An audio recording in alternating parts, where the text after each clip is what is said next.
بسم اللہ الرحمن الرحیم، السلام علیکم۔ اس وقت میڈیا میں ہر طرف جو بات ڈسکس ہو رہی ہے، میڈیا سے مراد سوشل میڈیا ہے، کیونکہ باقی جگہوں پر تو اس طرح بات ہو نہیں سکتی۔ ہر طرف چرچا ہے اس گفتگو کا جو مجیب الرحمان شامی صاحب نے بات کی ہے شاہ زیب خانزادہ کے پروگرام میں، اور جس طرح منیب فاروق صاحب نے ایک بات کہی کہ اب نیشنل سیکیورٹی، قومی سلامتی اور عمران خان اور تحریک انصاف یہ اکٹھے نہیں چل سکتے۔ اس کے بعد شامی صاحب نے جو باتیں کہی ہیں، جو گفتگو کی ہے کہ ہم نے تاریخ سے کوئی سبق سیکھنا ہے نہیں سیکھنا، انہوں نے کہا کہ اسی طرح سے ہم نے کہا تھا کہ شیخ مجیب 1971 کی بات ہے کہ شیخ مجیب اور قومی سلامتی ساتھ نہیں چل سکتے، ہم نے ملک توڑوا لیا۔ ہم نے کبھی کہا کہ فاطمہ جناح اور قومی سلامتی ساتھ نہیں چل سکتے، کبھی یہ بات ہوئی کہ ذوالفقار علی بھٹو اور قومی سلامتی ساتھ نہیں چل سکتے، کبھی بات ہوئی عوامی نیشنل پارٹی اور قومی سلامتی ساتھ نہیں چل سکتے، کبھی کہا مولانا مودودی اور قومی سلامتی ساتھ نہیں چل سکتے، کبھی یوب خان اور قومی سلامتی ساتھ نہیں چل سکتے، کبھی نواز شریف اور قومی سلامتی ساتھ نہیں چل سکتے، کبھی زرداری صاحب، بے نظیر بھٹو اور قومی سلامتی ساتھ نہیں چل سکتے۔ آج عمران خان سب سے بڑی جماعت تحریک انصاف، وہ اور قومی سلامتی ساتھ نہیں چل سکتے، تو ہم نے اس ملک کو کہاں لے کر جانا ہے؟ پھر انہوں نے یہ بھی کہا کہ کون ہوتے ہیں لوگ کہنے والے کہ جی سپریم کورٹ کے فیصلے کو نہیں مانیں گے، آپ نے ریاست بچانی ہے نہیں بچانی۔ آئین اور قانون واضح طور پر کہتا ہے کہ سپریم کورٹ کا یہ کام ہے آئین کی تشریح کرے، اور وہ فائنل ہے، اور پھر فل کورٹ، پورا بینچ، اس کا فیصلہ، میجورٹی فیصلہ، وہ نہیں آپ مانیں گے تو آپ کیا کریں گے؟ کچھ ہوش کے ناخن لیں۔ یہ بات جو شامی صاحب نے کہی ہے یہ بہت زیادہ وائرل ہے، ہر کچھ پر بات کر رہا ہے، کمال انہوں نے گفتگو کی ہے شامی صاحب نے۔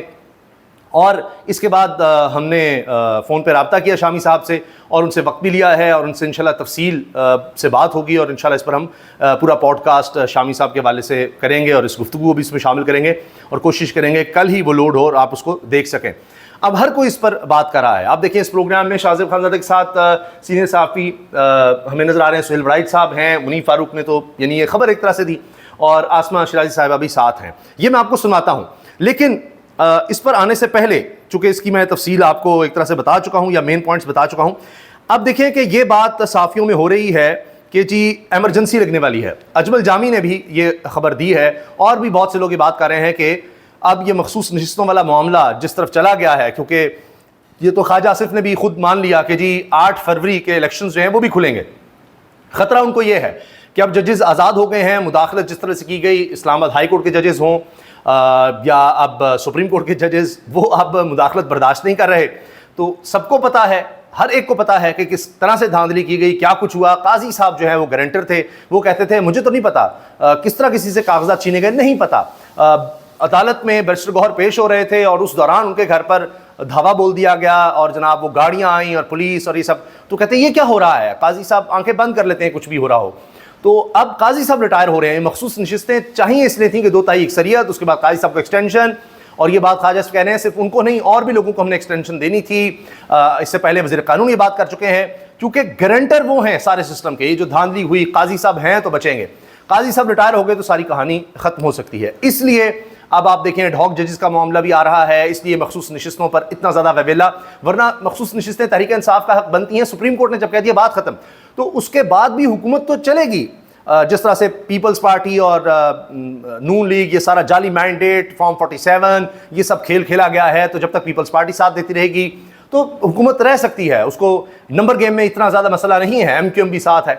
لیکن خطرہ اب یہ ہے، مسئلہ یہ ہے کہ سپریم کورٹ آگے بڑھے گی، اور وہ آزاد منشا ہمارے قابو میں نہیں آ رہے ججز۔ یہ اصل معاملہ ہے جس پر اب کہا جا رہا ہے کہ بس بہت ہو گیا۔ اجمل جامی یہ کہتے ہیں کہ 2 کا تو مجھے پتا ہے، شاید 3 ملاقاتیں ہو چکی ہیں ایوان صدر میں آصف علی زرداری صاحب سے پرائم منسٹر اور اس کی قیادت کی۔ اس سے پہلے عادل سعید عباسی جو کہ ایک نیوز سے وابستہ ہیں اجمل جامی کی طرح، انہوں نے کہا کہ آرمی چیف ہیلی کاپٹر پر آئے، 2 گھنٹے ملاقات ہوئی آصف علی زرداری صاحب سے، اور اس کے بعد ہیلی کاپٹر بھی واپس چلے گئے۔ تو یہ ہیلی کاپٹر کا استعمال ہوتا ہے ہنگامی صورتحال میں، جلدی جلدی بات کرنی ہو، جلدی آنا ہے پھر واپس جانا ہے۔ اب آپ سنیے اجمل جامی کیا کہہ رہے ہیں ایمرجنسی کے حوالے سے، اور اس کے بعد پھر بات کریں گے کہ ایمرجنسی کے بعد کیا معاملات ہوں گے، کتنا یہ قابل عمل ہے، کیا ہو رہا ہے، سنیے ذرا۔ 2 سے 3 انتہائی ہائی لیول مشاورتی نشستیں میٹنگز میں آصف علی زرداری، پرائم منسٹر اور عسکری اعلیٰ حکام جو ہیں وہ بھی وہاں موجود ہیں۔ کم از کم 2 کی مجھے اطلاع، ایک دن کے وقت اور ایک شام لیٹ ایوننگ جسے ہم کہیں گے۔ یہ ایوان صدر میں کل کے فیصلے کے بعد ملاقات کا مقصد کیا تھا، اس کی کیا ڈسکشن ہوئی تھی، یہ بھی آج کے بلاگ سے جڑا ہوا ہے۔ جو ہم آگے بتا رہے ہیں کہ جو ملاقاتیں ہوئی ہیں اس میں ڈسکس کیا ہوا۔ صدر میں مسلسل بیٹھک ہوئی، میرا ایک جملہ یاد رکھیں, آئی مائٹ بی رانگ, حالات نہ سنبھلے, قابو میں نہ آئے تو ایوان صدر اس لیے بیٹھا جا رہا ہے کہ صدر کے کہنے پر آرٹیکل 232 کے تحت ایمرجنسی کا نفاذ ہوتا ہے. ایمرجنسی کو آرٹیکل اگر پڑھیں تو اسٹیٹ آف وار. اب اس میں یہ ہے کہ ریویو میں جائیں تو اس کے ساتھ اگر مخصوص نشستیں واپس جو ہتھیائی گئی تھیں, دیکھیے نون لیگ کو, پیپلز پارٹی کو مخصوص نشستیں جو ان کے حصے کی بنتی تھیں آئین کے مطابق وہ ان کو مل چکی ہیں, وہ مسئلہ نہیں ہے. بلکہ یہ تو فارم 47 جعلی فارم 47 پر ان کو جتوایا گیا, تب بھی ان کی اتنی سیٹیں نہیں بنتی جو ان کو مل گئی ہیں, کیونکہ جعلی ایم این اے لائے گئے اور اس کی گواہی شاہد خاقان عباسی دے رہے ہیں.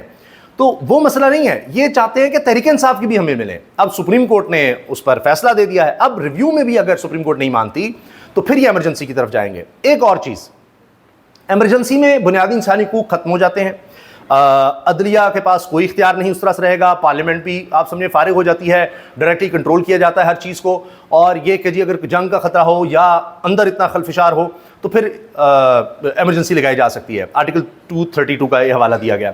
اچھا اب آپ یہ دیکھیں کہ اس وقت کیا حالات ہیں, معیشت کے حالات دیکھیے, بین الاقوامی سطح پر آپ دیکھیں کیا صورتحال بن چکی ہے, اور ملک میں بھی جو حالات ہیں. ایمرجنسی لگا کر کیا کر لیا جائے گا؟ زیادہ تر انسانی حقوق پہلے ہی پامال ہو چکے ہیں. سپریم کورٹ کے آگے آپ کھڑے ہو رہے ہیں کہ سپریم کورٹ کو ہم مانیں گے نہیں. الیکشن کمیشن کا اجلاس 18 کو بلا لیا گیا ہے کہ کیا کرنا ہے, اس میں بھی یہ کہا جا رہا ہے کہ یہی اجلاس میں کہیں گے کہ جس طرح ہم نے پہلے سپریم کورٹ کی بات نہیں مانی تھی اور 90 دن کے اندر الیکشنز نہیں کروائے تھے, اب بھی ہم یہی کریں گے, اور 90 دن کے اندر الیکشن نہیں کروائے تو کیا کر لیا سپریم کورٹ نے؟ اب ہم کہیں گے کہ جی اجلاس بلا کر اسمبلی کا اور وہاں قرارداد پاس کروا لیں گے, کہیں گے جی یہ ہم نہیں مانتے, اور جو اختیار ہے پارلیمنٹ کو ہے, ہم نہیں مانتے کہ مخصوص ڈسیزن کو دینی ہے. الیکشن کمیشن بھی کھڑا ہو جائے گا تو سپریم کورٹ کیا کر لے گا؟ لیکن یہ آگ سے کھیلنے کے مترادف ہے. اس پر میں آپ کو بتاؤں, مطیع اللہ جان صاحب یہ کہہ چکے ہیں کہ حکومت نے یہ جو کام کیا ہے یہ اتنا خوفناک خطرناک ہے کہ یہ انہوں نے اب میڈے کی آواز لگا دی ہے. جب جہاز خدا نخواستہ کریش ہونے لگتا ہے تو پھر پائلٹ کہتا ہے میڈے, اور اس کے بعد اب یہ کہ جی پیراشوٹ انہوں نے پہن کر چھلانگ لگا دی ہے, پیراشوٹ کھلتا ہے نہیں کھلتا. لگ یہ رہا ہے کہ پیراشوٹ نہیں کھل رہا, اور ان کا خیال تھا کہ ہم دھمکائیں گے اور یہ کہ جی آرٹیکل 6 لگائیں گے, تحریک انصاف پر پابندی لگائیں گے. عطا تارڑ کو دھکیل دیا گیا اور ایک دفعہ پھر وہ امبیرس ہوئے ہیں, کیونکہ اب کہا جا رہا ہے کہ اب ہم پارلیمنٹ میں آئیں گے, اتحادیوں کو ساتھ ملائیں گے, ابھی بات کریں گے. تو پہلے اعلان کر دیا کہ جب ہم تحریک انصاف پر پابندی لگانے جا رہے ہیں.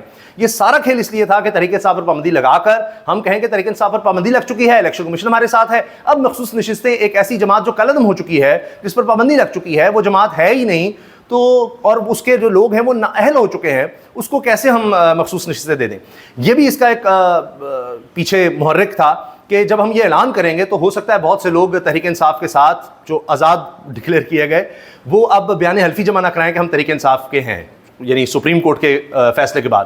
اب سب نے ہی جو آزاد جن کو کہا گیا تھا, کچھ نے تو تحریک انصاف کے ساتھ پہلی وابستگی اپنے نامنیشن پیپرز میں دی ہوئی تھی, جن کو کہا کہ جی نہیں تحریک انصاف ہے ہی نہیں, آپ ویسے بتا دیں, پھر انہوں نے آزاد کہا. وہ سب بیان حلفی, شاید 41 ان کی تعداد ہے, وہ جمع کروا چکے ہیں. کچھ اغوا بھی ہو گئے ہیں, ان کی بھی خبریں آ رہی ہیں. تحریک انصاف کہہ رہی ہے, ہمارے کچھ ایم این اے, ان کا دعویٰ ہے کہ اغوا کر لیے گئے ہیں, لاپتہ کر دیے گئے ہیں, لیکن بیان حلفی وہ جمع کروا چکے ہیں. کسی کا بھائی اغوا کیا جا رہا ہے.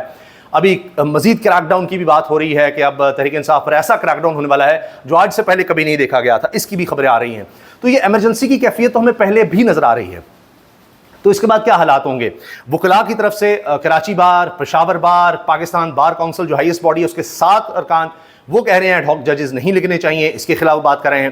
تو ایمرجنسی میں کیا صورتحال ہوگی؟ کیا وکلاء اس کے بعد کھڑے ہوں گے, نہیں ہوں گے؟ دھرنے پہلے سے جاری ہیں, معیشت کا برا حال ہے. عظمہ بخاری صاحبہ کہتی ہیں کہ جی پیٹرول 300 روپے بھی آپ کو مل رہا ہے, یہ 1000 روپے تک چلا جائے گا اگر ہم IMF کی باتیں نہیں مانیں گے. تو انٹرنیشنل پریشر دیکھیں, وہ امریکہ جو کہہ رہا تھا جی وہاں پر پاکستان کے اندرونی معاملات ہیں, الیکشن میں ریگنگ ہوئی ہے, ہمیں نہیں پتا, وہ اندرونی معاملات ہیں, انسانی حقوق کی پامالی ہو رہی ہے, اندرونی معاملات ہیں.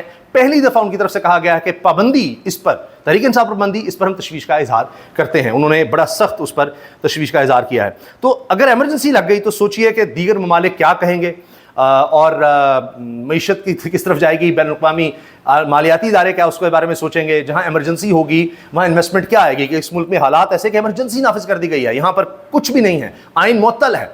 اور پرویز مشرف نے بھی آخری دور میں اپنے ایمرجنسی لگائی تھی, اور اس کے بعد دیکھیے کیا صورتحال رہی. تو اس لیے مطیع اللہ صاحب کہہ رہے ہیں کہ یہ شوق پورا اگر کر لیں تو پھر دیکھیں گے کیا ہوتا ہے. تو یہ تو ہار ماننا ہے کہ جی ایمرجنسی کی صورتحال بن گئی ہے, ایمرجنسی لگا دیں, کیونکہ تحریک انصاف ہم سے کنٹرول نہیں ہو سکی, ہم ہار گئے ہیں, اور اب آخری حربے کے طور پر ہم یہ کام کریں کہ نہ سپریم کورٹ کو مانے نہ کسی اور کو مانے. ANP کے اسفندیار ولی کہتے ہیں پی ٹی آئی پر پابندی کا فیصلہ سمجھ سے بالاتر اور جذباتی ہے. فضل الرحمان صاحب کہہ رہے ہیں طاقتور حلقے سمجھ جائیں سیاست میں ان کی مداخلت ملک کے لیے نقصان دہ ہے. پشاور ہائی کورٹ بار نے سپریم کورٹ میں ایڈ ہاک ججز کی تعیناتی کو مسترد کیا ہے. حامد میر صاحب نے شیئر کیا ہے کہ جی 7 جو ہیں ممبر پاکستان بار کونسل کے انہوں نے اسٹرانگلی اپوز کیا ہے کہ ایڈ ہاک ججز لگائے جائیں. بہرحال ایڈ ہاک ججز لگتا ہے 2 آ رہے ہیں. شاکر محمود عوان نے شیئر کیا ہے کہ کس طرح مراد ملتی ہیں اگر ایڈ ہاک جج کو لگا دیا جاتا ہے. جو ریٹائر ہیں ایڈ ہاک جج کی تنخواہ کی مد میں 11,61,163 روپے دیے جائیں گے, جبکہ پینشن کی مد میں 10 لاکھ روپے ماہانہ پینشن, 3,000 روپے کے ٹیلی فون کالز مفت, 2,000 یونٹس بجلی مفت اور 300 لیٹر پیٹرول مفت ملتا ہے. تو اس کے علاوہ اب تنخواہ میں بھی بڑا کچھ ملے گا. اور خبریں ہیں انشاءاللہ اگلی ویڈیو میں ہم شامل کریں گے. یہ آپ شامی صاحب کو ذرا سن لیجئے. عمران خان یا تحریک انصاف اور پاکستان کی سلامتی, تحریک انصاف کے عمران خان پاکستان کی سلامتی کے ساتھ نہیں چل سکتے. جب ایسی صورتحال ہو تو جس کے ہاتھ میں ڈنڈا ہو, جس کے ہاتھ میں طاقت ہو, پھر کام بھی اسی کا ہوتا ہے, فیصلے بھی اسی کے مانے جاتے ہیں. ہم کان دائیں ہاتھ سے. اب یہ آپ نے بات سن لی منیف فاروق صاحب کی کہ جی تحریک انصاف عمران خان اور قومی سلامتی ایک ساتھ نہیں چل سکتے. جب یہ صورتحال ہوگی جس کے ہاتھ میں ڈنڈا ہوگا فیصلے اسی کے ہوں گے. یعنی اب تحریک انصاف اور عمران خان کے لیے کوئی گنجائش باقی نہیں ہے. لیکن یہ تو ہم پہلے سے دیکھ رہے ہیں, 2 سال سے یہی کچھ ہو رہا ہے. اب اس پر شامی صاحب کا جواب سنیے. یا بائیں ہاتھ سے پکڑیں, ادھر کی بات کریں یا ادھر کی بات کریں, پورے پاکستان کی پوری تاریخ ہمارے سامنے ہے. ہم نے کہا شیخ مجیب الرحمان اور قومی سلامتی ساتھ نہیں چل سکتے. پھر ہم شیخ مجیب الرحمان کو ایسے ٹکانے لگایا کہ قومی سلامتی بھی ساتھ ہی اس کی نظر ہو گئی. پھر ہم نے نعرہ لگایا کہ بھٹو, یعنی قومی سلامتی ساتھ نظر ہوگی کہ ملک ہی جاتا رہا, ملک ہی ٹوٹ گیا کہ وہ شیخ مجیب نہیں ساتھ چل سکتے, ان کی پارٹی ساتھ نہیں چل سکتی, قومی سلامتی اور یہ, اور قومی سلامتی کہہ رہی تھی ملک کی سلامت نہ رہا. سلامتی ایک ساتھ نہیں چل سکتے. پھر کہا بھٹو, پھر کہا قومی سلامتی ولی خان ایک ساتھ نہیں چل سکتے. اس سے پہلے کہا قومی سلامتی اور مولانا مودودی ایک ساتھ نہیں چل سکتے. پھر کہا قومی سلامتی اور ایوب خان ساتھ نہیں چل سکتے. قومی سلامتی اور محترمہ فاطمہ جناب ساتھ نہیں چل سکتے. قومی سلامتی اور جناب نواز شریف ساتھ نہیں چل سکتے. قومی سلامتی اور آصف علی زرداری اور بینظیر بھٹو ساتھ نہیں چل سکتے. یہ قومی سلامتی کا اس طرح کے نعرے لگا کر ہم نے جو حلیہ بگاڑا ہے, جو قومی سلامتی کا ہم نے حلیہ بگاڑ دیا ہے کہ کوئی بھی جو پاپولر بندہ ہے وہ سب سے پاپولر ہو جائے جس وقت میں جو ہے وہ قومی سلامتی کے لیے خطرہ ہو جاتا ہے. یہ ہمارے ملک کی ایک تاریخ رہی ہے, یہ فیکٹ ہے. کو داغ کیا ہے, اور جو داغ کیا ہے اس کو ہم کب تک جو ہے اس کو دہراتے رہیں گے اور دنیا میں تماشا بنے رہیں گے کہ جن کو لوگ ووٹ دیتے ہیں, جس کے ساتھ کروڑوں لوگ کھڑے ہوتے ہیں, وہ قتل ہو جاتا ہے, اسے قومی سلامتی کو خطرہ ہوتا ہے. کہ ہم نے کیسا ملک کیا ہے ہمارا کہ یہاں جو ہے میجورٹی جو ہے وہ اسے خطرہ ہوتا ہے ملک کو. تو تماشا یہ ختم ہونا چاہیے, ہمیں آئین کے ساتھ کھڑے ہونا ہے. ہمیں یہ تماشا ختم ہونا چاہیے. 2 منٹ 20 سیکنڈ کا کلپ ہے, یہ سارا سننے کے لائق ہے, آدھا گزر گیا. اب دیکھیں کہ جو میجورٹی ہے اس سے قومی سلامتی کو خطرہ ہو جاتا ہے. آج تحریک انصاف میجورٹی میں ہے, اور بنگلہ دیش جب بنا اس وقت بھی یہی بقول مجیب الرحمان صاحب کے کہ اس وقت بھی یہی ہوا تھا کہ میجورٹی سے خطرہ ہو گیا تھا اور میجورٹی الگ ہو گئی تھی. تو یہ کیا صورتحال پیدا کر رہے ہیں, اور آگے وہ کچھ فیکٹس بیان کرتے ہیں کشمیر کے حوالے سے, گلگت بلتستان, خیبر پختونخوا, ملکی حالات پر, وہ بھی سن لیں. یہ ابھی میں آپ کو سنواتا ہوں. جی یہ سنیے. اس کو ایک نئی شکل دی گئی ہے کہ اچھا, عمران خان یہ تو شروع سے آ گیا. اچھا یہ سنیے. قتل ہو جاتا ہے, اسے قومی سلامتی کو خطرہ ہوتا ہے. ہم نے کیسا ملک کیا ہے ہمارا کہ یہاں جو ہے میجورٹی جو ہے وہ اسے خطرہ ہوتا ہے ملک کو. تو تماشا یہ ختم ہونا چاہیے, ہمیں آئین کے ساتھ کھڑے ہونا ہے. ہمیں اب آئین جو ہے وہ سپریم کورٹ کو یہ اختیار دیتا ہے, یہ حق دیتا ہے, اس کا فرض قرار دیتا ہے کہ وہ کانسٹیٹیوشن کی تشریح کرے, فیصلہ کرے, اور ہر ادارہ اس کے فیصلے کا پابند ہے. یہ کیا بھی بات کس میں ضرورت ہے کہ سپریم کورٹ کا فیصلہ نہ مانے؟ کیسے نہیں مانیں گے؟ اگر ریاست جو ہے باقی رکھنی ہے کہ نہیں, اگر ریاست, یہ کیسے ہو سکتا ہے کہ آپ کہیں گے جب ہم سپریم کورٹ کا فیصلہ نہیں مانیں گے, ریاست رکھنی ہے یا نہیں رکھنی؟ یہ کسی ریاست نہیں ہو سکتا. میں اپنی پچھلی ویڈیوز میں اس کا ذکر کر چکا ہوں. سپریم کورٹ ایک ستون ہے, آئین کی تشریح کرنا سپریم کورٹ کا اختیار ہے, کوئی اسے اختیار نہیں چھین سکتا, ورنہ ملک ادارے ختم.